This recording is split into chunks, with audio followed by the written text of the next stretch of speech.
Buenas, buenas. Bienvenidos a otro programa de Nunca lo dimos. Un programa donde hablamos de cosas que tienen que ver con la docencia universitaria más específicamente. Y hoy estamos acá para hablar de, Virginia. Yo lo aprendí, sí. Ese es el título que nos va a acompañar esta charla. Tenemos dos tremendos invitados. Le damos la bienvenida a Mario Spangenberg, profesor de Derecho Penal. Y a Richard Danta, licenciado en Comunicación, docente de Semiótica. Bienvenido. Muchas gracias. Ya lo habíamos practicado eso. Para coincidir. Claro. Bien, bueno, hoy yo lo aprendí así. ¿Qué quiere decir esto? Bueno, vamos a tratar de explorar esto de cuánto de la tradición docente, digamos, cargamos los docentes universitarios actuales, ¿no? O sea, ¿cuánto cargo yo con el peso de mis viejos profesores en mis hombros al momento de entrar a la clase, ¿no? ¿Cuánto hay de mis docentes en mi docencia? A ver, hay mucho, pero si tenés suerte, hay poco. ¿Qué quiero decir con esto? Que en definitiva uno es deudor de la formación que recibe. Y en esa formación la figura referente del profesor es muy importante. Pero cuando va pasando el tiempo y uno empieza a asumir ese rol de docente, uno empieza a ver esas experiencias de un lugar distinto. ¿Esto qué quiere decir?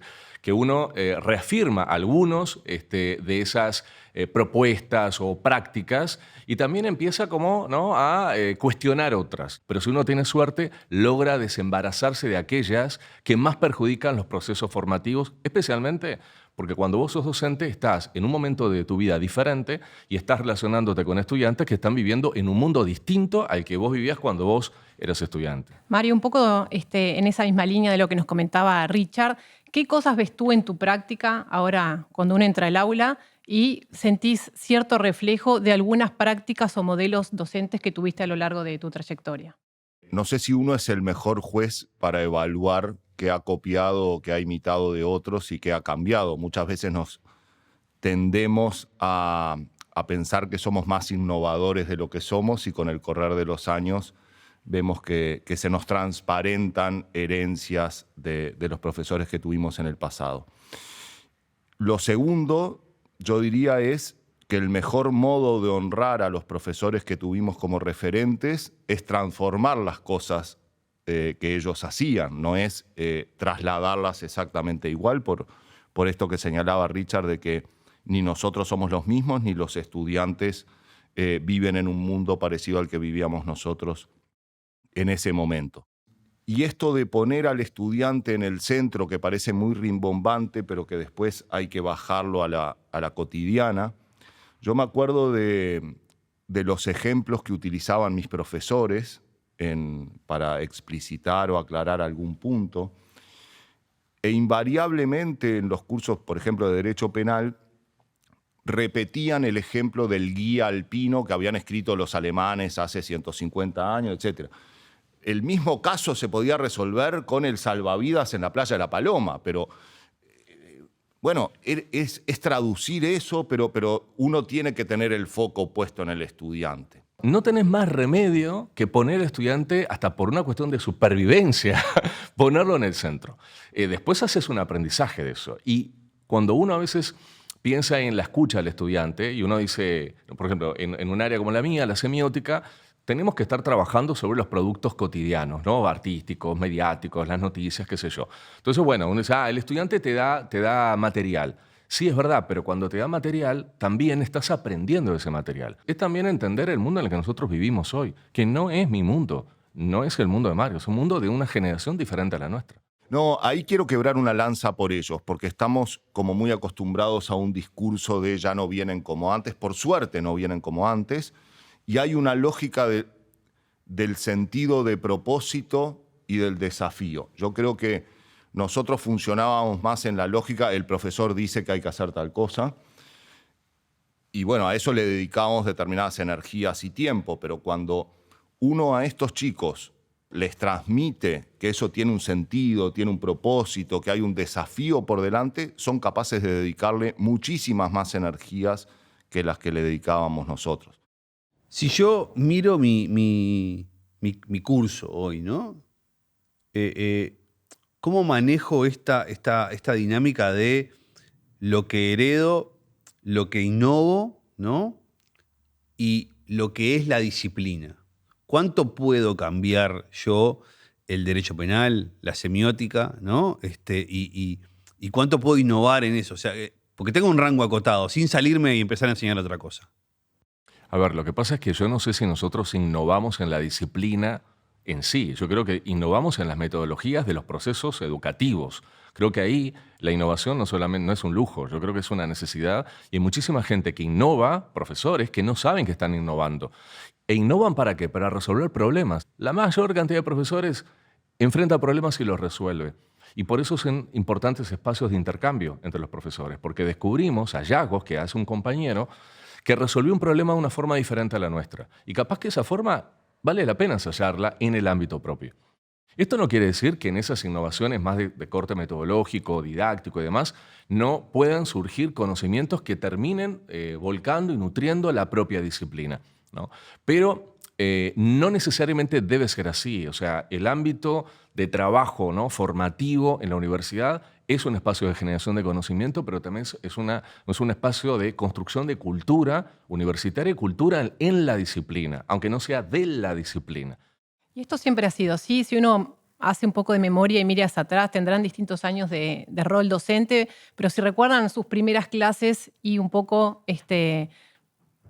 retoman, digamos, las clases que están viendo ahora, ¿cuáles serían si es que hay alguna diferencia? ¿Por qué? Y bueno, porque uno siempre que mira para atrás lo que hizo, por suerte pasan los años y dice, bueno, ahora lo estoy haciendo de un mejor modo. Es cierto que hay etapas en la vida de los profesores. Ahora me venía a la mente Irureta Goyena cuando dio su última clase de Derecho Penal,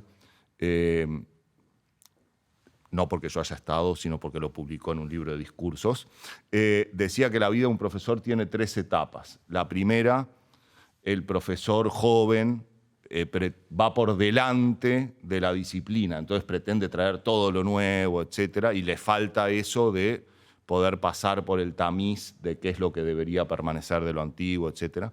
Hay otra etapa, que usualmente es la más pequeña, pero no debería serlo, que es cuando el profesor va acompasado con la disciplina, y una tercera etapa que el profesor se empieza a quedar detrás. Dice, y bueno, los profesores deberían retirarse en el momento en que empiezan a quedar detrás. Irureta Goyena decía que él estaba empezando en esa tercera, no sé, capaz que los estudiantes pensaban que estaba hacía rato. Habría que preguntarle a los estudiantes de Irureta Goyena. Sí, bueno, o a los descendientes. A ver, hablamos de nuestros viejos docentes en nuestras prácticas docentes, hablamos ya de nuestros estudiantes en nuestras prácticas docentes, falta hablar de alguien que va a ser medio raro pensar en ese alguien, pero es cuánto hay de nosotros, pero de nosotros docentes cuando fuimos estudiantes, de ese yo estudiante que pasó por esto, ¿no?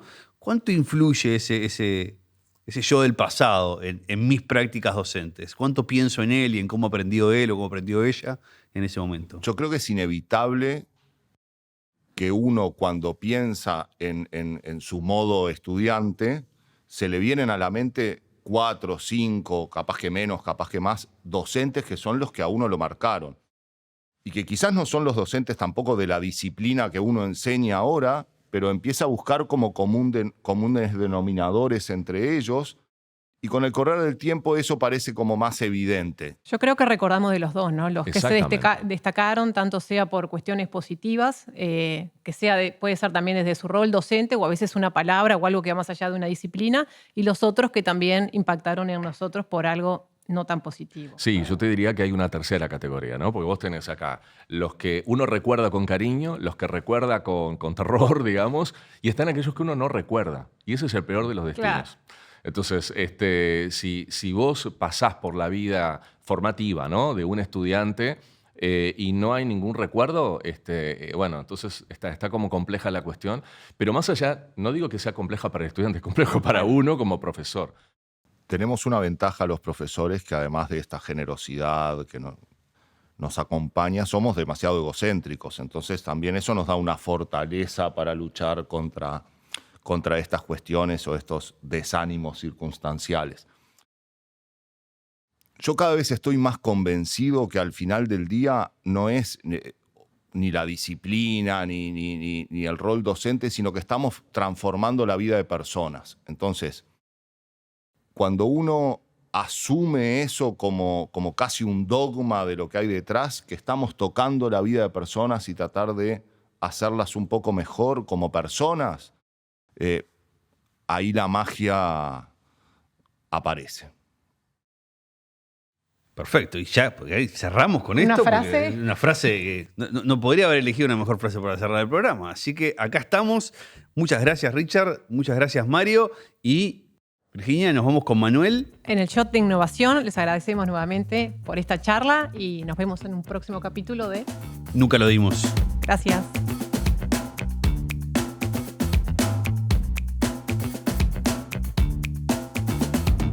Bienvenidos y bienvenidas a este Shot de Innovación que podés aplicar hoy mismo en tus clases. En el día de hoy, Poll Everywhere. Entras a Google, colocas eso que te acabo de decir, Poll Everywhere, y te abre una aplicación. Te haces una cuenta, un usuario con que, si tenés dominio educativo, utilizalo, porque muchas veces las prestaciones te pueden dar una mano. Y de esta manera abrimos una aplicación que te da la posibilidad de varias actividades para hacer de forma interactiva en tus clases. ¿Qué significa esto?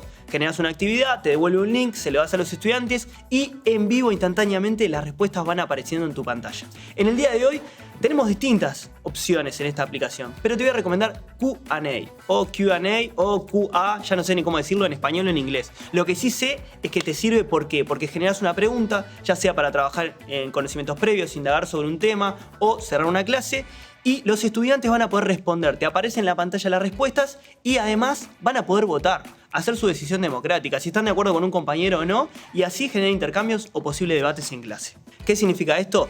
Podemos también aplicarlo en reflexiones metacognitivas, reflexiones del aprendizaje. Porque si reflexionamos, aprendemos más, retenemos. De esta manera, 3 preguntas.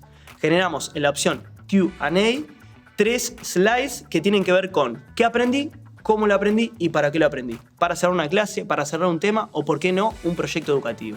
¿Qué, cómo y para qué lo aprendí? De esta manera reflexionan y aprenden. Soy Manuel Mayarina y esto fue Shot de Innovación.